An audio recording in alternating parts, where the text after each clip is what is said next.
حابل اور قابل کا واقعہ یہ اس وقت کا واقعہ ہے جب روئے زمین پر انسانی زندگی ابتدائی حالت میں تھی اور حضرت حوا کے بطن سے ایک لڑکا اور ایک لڑکی پیدا ہوتے تھے۔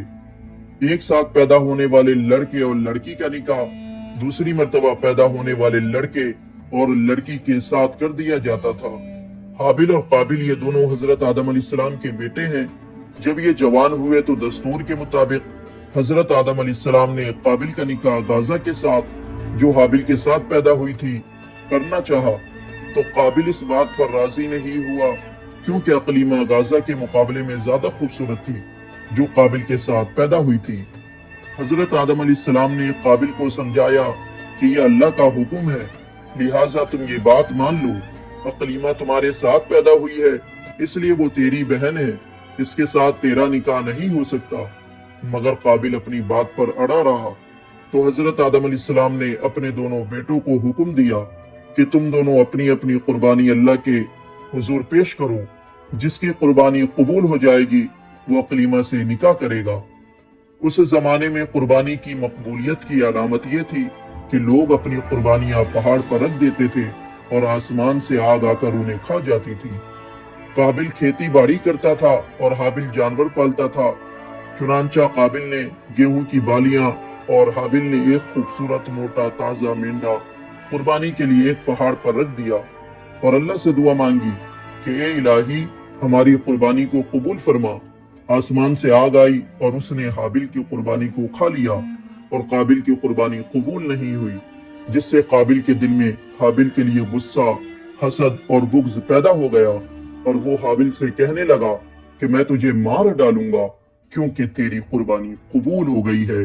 حابل نے قابل سے کہا اللہ تعالیٰ پرہیزگاروں کی قربانی قبول کرتا ہے، اگر تو میرے قتل کے لیے مجھ پر ہاتھ اٹھائے گا تو میں تجھ پر ہاتھ نہیں اٹھاؤں گا کیونکہ میں اللہ سے ڈرتا ہوں۔ قربانی دے کر دونوں بھائی حضرت آدم علیہ السلام کے پاس آئے۔ حضرت آدم علیہ السلام نے فرمایا اے قابل، اقلیمہ تیری بہن ہے جو کہ حابل پر حلال ہو گئی اور تجھ پر حرام۔ قابل اب مایوس ہو چکا تھا کہ اقلیمہ اس کے نکاح میں نہیں آ سکتی، اس لیے وہ حابل کو ماننے کی تدبیر بنانے لگا۔ اسی دوران حضرت آدم علیہ السلام جب مکہ چلے گئے تو ایک دن قابل نے دیکھا کہ حابل سو رہا ہے تو سوچنے لگا کہ اسے کس طرح ماروں، کیونکہ اس زمانے میں کسی نے کسی کو نہیں مارا تھا۔ جب شیطان نے دیکھا کہ اسے قتل کرنے کا طریقہ نہیں مل رہا تو شیطان نے ایک جانور کو پکڑا اور اس کا سر ایک پتھر پر رکھ کر دوسرا پتھر زور سے اس کے سر پر دے مارا، جس سے وہ جانور اسی وقت مر گیا۔ یہ دیکھ کر قابل نے اپنے بھائی حابل کے ساتھ یہی کیا اور زمین سے ایک پتھر اٹھا کر حابل کے سر پر مار دیا اور اپنے بے گناہ بھائی حابل کو قتل کر دیا۔ حابل کے قتل کے بعد قابل یہ سوچ کر بے حد پریشان ہوا کہ اب اس کی لاش کا کیا کرے۔ یہ روئے زمین پر کسی انسان کا پہلا قتل تھا کیونکہ اس سے پہلے کوئی آدمی مرا ہی نہیں تھا، اس لیے قابل حیران و پریشان تھا کہ بھائی کی لاش کو کیا کروں۔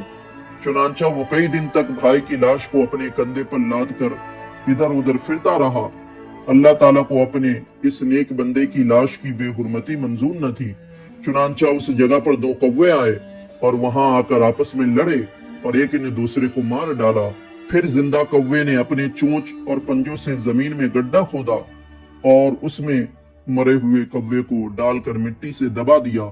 کوے کو دیکھ کر قابل اپنے اوپر ملامت کرنے لگا کہ میں اس کوے سے بھی گیا گزرا ہوں کہ اتنا بھی نہ کر سکا۔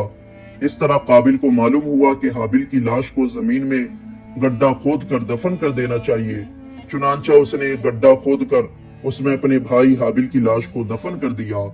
جب حضرت آدم علیہ السلام مکہ سے واپس آئے اور حابل کو نہ پایا تو اس وقت بہت تلاش کیا مگر وہ نہ ملا۔